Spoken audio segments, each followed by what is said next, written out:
Sementara dalam membenahi pemerintahan, Mas Ganjar dan Prof. Mahfud punya 3 program pilar, yakni Sikat KKN, gandakan anggaran pembangunan, dan juga digitalisasi birokrasi. Ayo kita bandingkan. Mas Ganjar dan Prof. Mahfud butuh 500 triliun buat 21 program. Sementara itu, Eyang Prabowo dan Bocil Gibran harus mengeluarkan anggaran sampai 450 triliun cuma buat 1 program saja. Ini bedanya memang bagai langit dan bumi.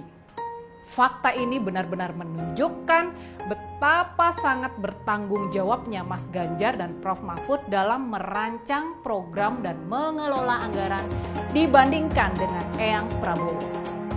Nah, sekarang ayo kita bandingkan dengan anggaran makan siang gratis untuk anak-anak sekolah yang dicanangkan oleh Eyang Prabowo.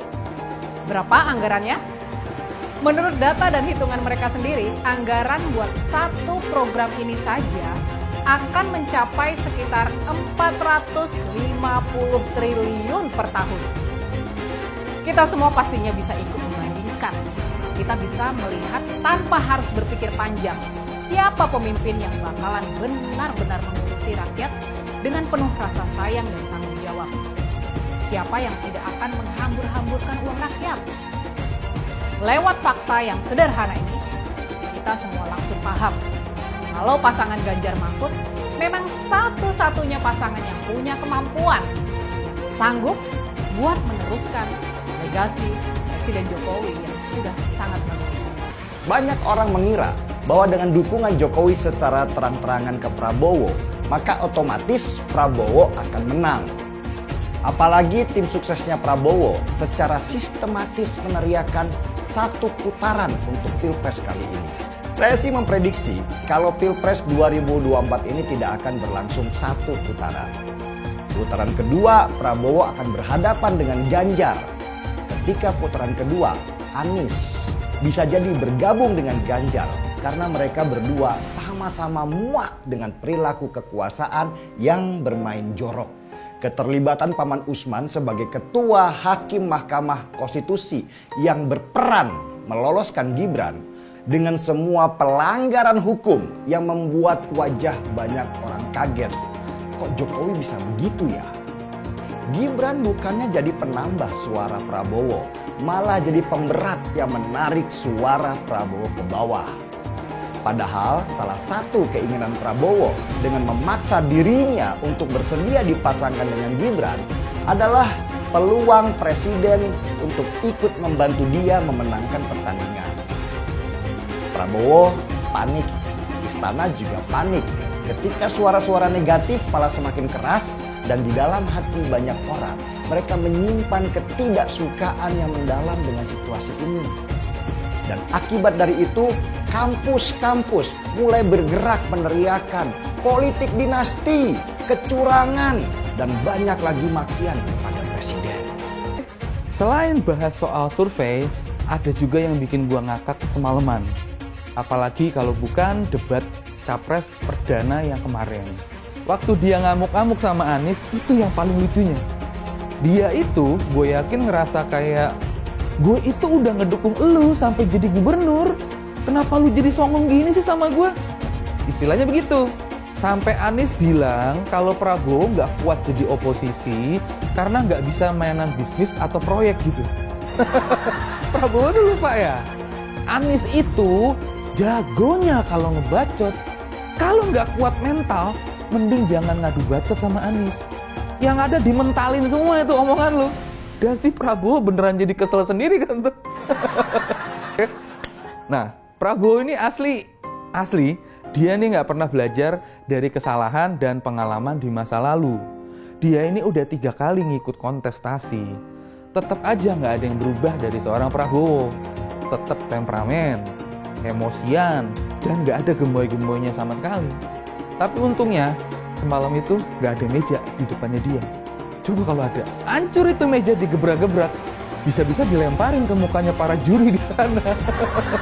Terus langsung kena pelanggaran HAM lagi itu. Nggak perlulah Anda untuk menjatuhkan Ganjar, karena Anda tidak punya kelemahan di Ganjar. Karena kalau Anda mau nyerang kelemahan di Ganjar, Anda akan melihat kelemahan calon Anda itu juga banyak.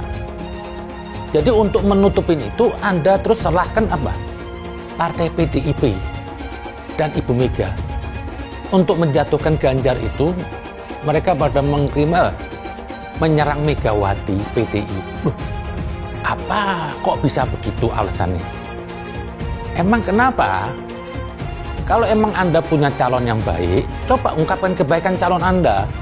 Nilailah pribadi Ganjar itu, mampu apa nggak dia? Punya apa nggak track record? Ya, selain melanjutkan dan bahkan mempercepat pembangunan IKN, Ganjar juga akan memberikan internet gratis dan super cepat.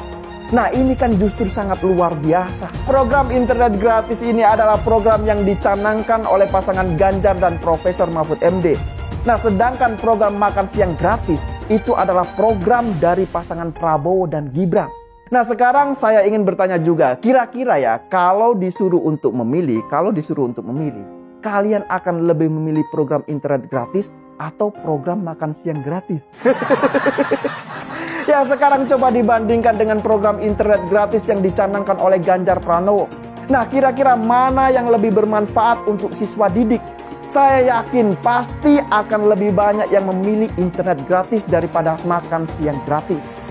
Mengapa Pak Jokowi kemudian mempercayakan continuity itu kepada Prabowo? Hari ini saya terus terang merasa kecewa. Kenapa? Karena Prabowo bukan Jokowi. Sekali lagi, Prabowo bukan Jokowi. Hari ini juga Pak Jokowi menggunakan kekuatan-kekuatan negara hanya untuk menggolkan supaya Prabowo menjadi presiden. Sadarlah kita semua, dengan berbagai gimmick seperti gemoy, dengan joget-joget dan sebagainya. Ini bukan Jokowi. Pak Jokowi bukan seperti itu. Negara ini bukan untuk mainan. Negara ini perlu seorang pemimpin yang super strong, bukan hanya pemarah. Seperti halnya Prabowo. Pak Jokowi bukan pemarah. Pak Jokowi adalah tipikal orang yang menghargai proses. Bukanlah orang yang hanya bisa menggebuk-gebuk podium dan hanya bisa memangkas berbagai aksi-aksi, gimmick-gimmick yang hanya berusaha menjual dirinya supaya dia menjadi presiden. Si Gibran nggak datang lagi di acara debat cawapres yang diadakan oleh Iwan. Mungkin dia sibuk kali ya, lagi bagi-bagiin makan siang, lagi bagi-bagiin minum susu, asam sulfat, kan? Tahu dia lagi sibuk. Cuman kan katanya Gibran ini mewakili generasi anak muda yang cerdas, yang kreatif, generasi milenial, generasi optimis, generasi emas. Diundang debat nggak dateng, alasannya sibuk. Itu aja kok dipertanyakan, dibawa santai aja, nggak boleh kayak gitu. Kamu bakal jadi calon pemimpin, Gibran. Banyak-banyaklah belajar dan membaca biar cerdas. Dari sini terlihat ada bau-bau kelicikan yang berjalan di dalam sistem. Soal anggaran, keamanan, dan backingan. Kita kebayang siapa yang paling diuntungkan oleh sandiwara yang besar. Gak mungkin ribuan orang itu gerak sendiri tanpa dikendalikan. Gak mungkin. Gak mungkin gerombolan itu manut-manut saja tanpa diinstrukturi. Kekacauan ini adalah tanda bahwa 2024 mengandung banyak sekali aroma busuk. Jelas sumbernya adalah akal bulus dan nafsu politik. Sebenarnya masyarakat udah paham. Mata kita semua udah terbuka lebar. Bahwa tanda-tanda kecurangan dan keculasan semakin jelas. Bahkan dari tingkat yang tinggi sampai level desa. Bahkan para kepala desa dan perangkat aja dimobilisasi. Gak kebayang politik kebusukan macam apa yang beredar di desa-desa. Belum lagi perangkat hukum, sistem, dan sumber daya negara. Saya mendapatkan berbagai laporan tentang dugaan kecurangan dalam tahapan pemilu. Laporan yang saya terima antara lain ada dugaan pemasangan baliho parpol oleh oknum tertentu Sebaliknya terjadi juga penurunan baliho parpol tertentu yang diduga dilakukan oleh aparat.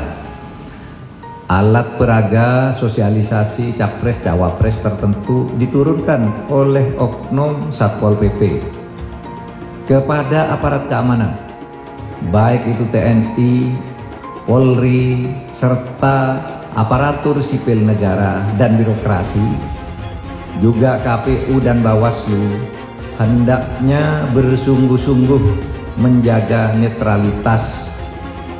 Sebagaimana pula Presiden sudah berulang kali mengatakan, menegaskan sikapnya bahwa pemilu akan berlangsung netral. Tidak boleh ada kecurangan, tidak boleh ada tekanan-tekanan terhadap kelompok tertentu, dan tidak boleh ada pemihakan kepada kelompok tertentu lainnya. Sesuatu yang diperoleh secara tidak baik tidak akan memberi berkah dan kebaikan. Nah, yang pasti kalau buat saya dibandingkan misalnya Pak Gibran jadi maju gitu, Mas Gibran gitu ya. Ya saya pilih Ganjar sama Mahfud lah, karena lebih teruji kan. Anda jadi wali kota baru 2 tahun 3 tahun kan belum teruji juga. Ini urus negara loh, mau jadi presiden loh. Kalau Anda belum lengkap, belum pernah di legislatif, belum nasional ya maksudnya DPR, kan DPR kan boleh ngerti nih pemerintahan seperti apa. Anda belum pernah di eksekutif yang tingkat provinsi, Anda nggak ngerti jadi presiden nanti. Ini bukan soal belajar coba-coba loh. Ini negara dipertaruhkan untuk 2045. Kita kan mau mencapai 100 tahun ini mau jadi apa? Kalau coba-coba, ini negara sebentar lagi 300 juta penduduk kita. Mana boleh kita kasih orang coba-coba. Saya tidak meremehkan anak muda ya. Anak muda bisa lebih kreatif gitu ya. Tapi bicara tata negara, harus mengerti konstitusi. Anda bukan hanya untuk berani untuk maju. Kalau cuma berani maju, banyak bisa kita pilih orang berani maju. Tapi yang lengkap dengan track record ini kan butuh waktu pembuktian. Pasti pilih. Haknya Pak Mahfud yang lebih pengalaman. Saya tidak mau anak cucu saya harus nunggu sekian tahun lagi. Pengalaman Jakarta gitu kan, nunggu lagi mundur. Males sudah. Jadi kita nggak usah coba-coba deh. Udah jangan dengerin janji-janji manis orang. Saya mensyukuri kenapa kalah, kenapa ditahan. Saya bersyukur atas itu semua. Saya coba bayangkan ya, kalau seandainya waktu itu kita menang gitu ya, hari ini belum tentu kita bisa nikmati seperti ini. Kita bersyukur 5 tahun Tuhan izinkan kasih ke orang yang pintar ngomong untuk kerja. Coba kalau kita bayangkan gitu ya, kalau kemarin saya masih jadi gubernur, ini saya udah turun ini. Tapi yang pintar ngomong itu dikira orang hebat kan? Ini lebih berbahaya tahun 2024. Langsung ketahuan karakternya. Langsung ketahuan itu. Di saya juga ada kutipan Pak di kamar saya Pak. Tulisannya, Jakarta telah mengambil keputusan yang fatal. Pancasila Soekarno, ketuhanan ada di pantat. Anak Tuhan dari mana? Kalau Yesus anak Tuhan, bidangnya siapa? Besok di seluruh wilayah Indonesia kami katakan damai. Iblis hanya menggoda orang yang beriman. Makanya jarang-jarang orang kafir kerasukan setan. Yang kerasukan setan itu orang baik-baik. Jarang, saya belum pernah nengok Cina kerasukan setan. Pernah tak Ahok itu kerasukan setan? Enggak, setannya juga. Karena sesama setan dilarang saling menggoda. Karena di salib itu ada jin kafir. Karena di salib itu ada jin kafir. Karena di salib itu ada jin kafir. Haleluya. Kepalanya ke kiri apa ke kanan? Kepalanya ke kiri apa ke kanan? Tetap percaya salib itu lambang mulia, bukan jin. Kok ketawa? Aku nggak nyindir siapa-siapa loh. Relawan Anies yang mayoritas mengasuh khilafah, seperti kadrun FPI dan HTI, ingin melengsarkan Pak Jokowi. Dengan menggunakan politik identitas, relawan Anies akan menggulingkan Jokowi.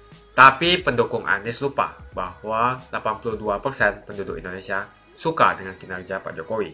Ingat, di belakang Anies ada ormas pengasuh khilafah, seperti FPI, HTI, PA212. Saya yakin sebentar lagi karma Ahok akan mengejar Anies Baswedan. Pemerintahan Ganjar Mahfud sudah sedemikian terencana sejak mereka membuat dan merancang visi misi. Sudah sangat cermat dan detail sejak mereka merancang program-program unggulannya yang bakal sangat membantu anak-anak muda pencari kerja, kelompok lansia, kelompok penyandang disabilitas, para petani, para nelayan, para pedagang kecil, para pengusaha besar, hingga para santri dan guru ngaji. Kenyataan ini memang menakjubkan, sekaligus membuka mata kita soal betapa berbeda bagai langit dan bumi.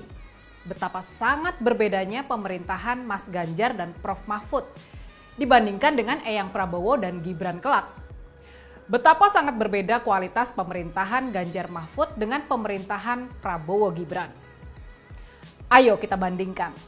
Mas Ganjar dan Prof. Mahfud butuh 500 triliun buat 21 program. Sementara itu, Eyang Prabowo dan Bocil Gibran harus mengeluarkan anggaran sampai 450 triliun cuma buat satu program saja.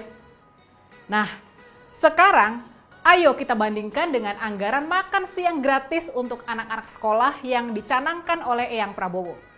Berapa anggarannya? Menurut data dan hitungan mereka sendiri, anggaran buat satu program ini saja akan mencapai sekitar 450 triliun per tahun. Dalam visi misi Mas Ganjar dan Prof. Mahfud, ada lebih dari 120 program yang sudah dirancang untuk dijalankan ketika pasangan ini menjabat kelak. Ada 120 program. Dari program sebanyak itu, 21 dijadikan program unggulan, yakni program-program yang dikampanyekan buat menarik suara masyarakat. Ini bedanya memang bagai langit dan bumi. Fakta ini benar-benar menunjukkan betapa sangat bertanggung jawabnya Mas Ganjar dan Prof. Mahfud dalam merancang program dan mengelola anggaran dibandingkan dengan Eyang Prabowo. Jadi, cuma dibutuhkan sekitar 500 triliun buat 21 program unggulan setiap tahunnya. Kalau dipukul rata nih, satu program Ganjar Mahfud cuma butuh anggaran sekitar 25 triliun saja per tahunnya. Bayangkan saja. Ayo kita bayangkan dan kita hitung bersama. Untuk membiayai 21 program unggulannya, dari penyediaan 10 juta rumah, 1 vaskes di setiap desa, hingga 17 juta lapangan kerja, anggaran yang dibutuhkan Ganjar Mahfud adalah sekitar 2.500 triliun untuk 5 tahun. Di antaranya ada program Semua Pasti Kerja, yakni pembukaan 17 juta lapangan kerja baru. Sebuah program buat mengatasi masalah pengangguran kronis di negara kita. Program ini sangat penting buat anak-anak muda. Terus ada program Sembako Melimpah, Harga Murah. Nah, ini adalah program ketahanan pangan buat menjaga stabilitas harga sembako. Program ini pastinya sangat penting terutama buat para ibu-ibu. Sementara dalam membenahi pemerintahan, Mas Ganjar dan Prof. Mahfud punya 3 program pilar, yakni Sikat KKN, Gandakan Anggaran Pembangunan, dan juga digitalisasi birokrasi. Buat anak-anak sekolah, ada program Gratisin, yakni internet super cepat, gratis, dan merata. Untuk para penerima bansos dan masyarakat pada umumnya, ada program KTP Sakti. Untuk para lansia, ada program khusus Lansia Bahagia Anak Cucu Gembira. Terus ada program andalan buat mengatasi masalah kemiskinan, yakni 1 keluarga miskin, 1 sarjana. Program ini sangat penting karena tidak sekedar memberi ikan. Program ini memberi kail agar keluarga-keluarga miskin bisa terbebas dari lingkaran setan kemiskinan. Kemudian ada program 1 desa, 1 vaskes, dan 1 nakes yang dicanangkan oleh Mas Ganjar di Papua. Ini penting buat masyarakat pedesaan. Terus ada program guru ngaji dapat gaji yang diumumkan oleh Prof. Mahfud di Aceh. Ini pastinya sangat penting buat para pengajar agama dari berbagai agama, nggak cuma dari agama Islam saja. Terus Yang disebutkan barusan baru 12 dari 21 program unggulan Mas Ganjar dan Prof. Mahfud. Masih ada 9 program lainnya yang bakal semakin dipopulerkan di waktu-waktu mendatang. Nah, sekarang kita balik lagi nih ke pembahasan di awal tadi. Buat semua program itu, buat program-program yang bakal sangat bermanfaat buat anak-anak muda pencari kerja, buat para ibu-ibu, buat para penyandang disabilitas, buat para lansia dan keluarga mereka, buat para petani dan nelayan, buat para buruh, buat para guru, buat keluarga polisi dan tentara pangkat rendah. Buat seluruh 21 program tersebut, dana yang dibutuhkan pemerintah Ganjar Mahfud hanya sekitar 500 triliun rupiah per tahun. Kita semua pastinya bisa ikut membandingkan ya. Kita bisa melihat tanpa harus berpikir panjang, siapa pemimpin yang bakalan benar-benar mengurusi rakyat dengan penuh rasa sayang dan tanggung jawab. Siapa yang tidak akan menghambur-hamburkan uang rakyat. Lewat fakta yang sederhana ini, kita semua langsung paham kalau pasangan Ganjar Mahfud memang satu-satunya pasangan yang punya kemampuan, yang sanggup buat meneruskan legasi Presiden Jokowi yang sudah sangat bagus itu. Angka buat 21 program dan 21 manfaat ini hampir sama dengan anggaran cuma satu program unggulan dari Eyang Prabowo, yakni makan siang gratis untuk para siswa yang besarnya mencapai 450 triliun rupiah. Cuma mereka yang punya kemampuan mengambil kebijakan dengan benar yang sangat bermanfaat buat rakyat dan tidak menghambur-hamburkan anggaran. Makanya, jangan salah pilih. Pilihlah Ganjar Mahfud. Semakin dekat Pilpres, relawan Anies semakin beringas dan Anies semakin galau. Dengan menggunakan politik identitas, relawan Anies akan menggulingkan Jokowi. Relawan Anies yang mayoritas pengasuh khilafah seperti kadrun FPI dan HTI ingin melengsarkan Pak Jokowi. Tapi pendukung Anies lupa bahwa 82% penduduk Indonesia suka dengan kinerja Pak Jokowi. Saya pikir kalau terjadi baku hantam, maka ada 82% yang akan menghajar kadrun pengasuh khilafah itu. Kalau melihat perkembangan koalisi politik yang paling agresif memperluas basis kerjasama yang sudah konkret adalah koalisi Ganjar.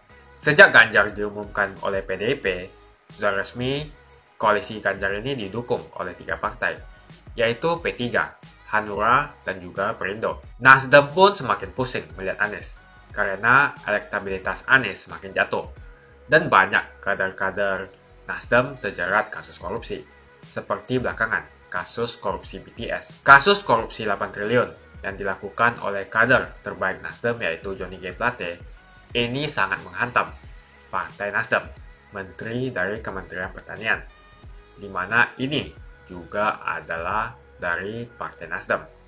Apalagi belakangan ada 120.000 kader dari Partai Nasdem pindah ke Partai Perindo. Semenjak Nasdem mengusung Anies, banyak sekali petaka yang diterima oleh Nasdem. Apakah ini merupakan karma dari Ahok? Silahkan komentar di kolom komentar. Yang jelas saya tidak akan memilih Anies, karena Anies bukan pribumi yang jelas. Dan Anies juga merupakan antitesis daripada Jokowi. Antitesis artinya bertolak belakangan dengan semua kebijakan Jokowi. Anies sudah terang-terangan menyebutkan dia tidak akan melanjutkan kinerja dari Pak Jokowi. Tidak ada infrastruktur yang akan dibangun jika Anies memimpin Indonesia 5 tahun ke depan. Lagi pula Anies juga didukung oleh khilafah dan pendukung Anies dari ormas seperti FPI dan juga HTI. Apa kita mau FPI dan HTI kembali di Indonesia jika Anies memimpin? Anies adalah bapak politik identitas yang menghalalkan segala cara untuk menggapai kekuasaan, termasuk menggunakan politik identitas berbasis agama. Kita lihat di kasus Ahok. Kita sudah bisa melihat kinerja Anies selama 5 tahun di Jakarta, dan ini merupakan rekam jejak Anies Baswedan. Tidak ada satupun janji yang dipenuhi, dan tidak ada kinerja yang bisa dibanggakan. Dari DP 0%, OKOC, kelebihan bayar, Formula E, banjir, sumur resapan, jalan rusak, dan gonta-ganti nama jalan. Jadi saya rasa tagline perubahan yang diusung Anies adalah tagline merubah kata korupsi menjadi kelebihan bayar. supaya semua koruptor tidak dijerat oleh pasal korupsi. Karena mereka semua hanya melakukan kelebihan bayar. Jadi perkataan Ahok sudah terbukti dan Jakarta sudah menjadi korban. Jangan biarkan Indonesia menjadi korban kibulan Anies Baswedan. Suara minoritas jangan lagi merasa takut untuk memilih pemimpin yang membela hak minoritas. Karena Anies jelas hanya memanfaatkan suara minoritas untuk mendapatkan suara. Ingat, di belakang Anies ada ormas pengasong khilafah seperti FPI, HTI, PA212. Saya yakin sebentar lagi karma Ahok akan mengejar Anies Baswedan. Begitu saja opini saya hari ini. Tuliskan opini kalian tentang Anies Baswedan di kolom komentar. Dan juga tuliskan pendapat kalian tentang people power oleh relawan Anies untuk melengsarkan Pak Jokowi. Tuliskan pendapat kalian. Jika kalian siap untuk melawan people power yang digaungkan oleh relawan Anies, ayo tuliskan lawan people power di kolom komentar. Pastikan Anda semua like video ini dan bagikan video ini ke teman dan family Anda supaya mereka semua mengetahui tentang informasi ini. Tekan tombol subscribe dan bunyikan lonceng notifikasi supaya kamu tidak ketinggalan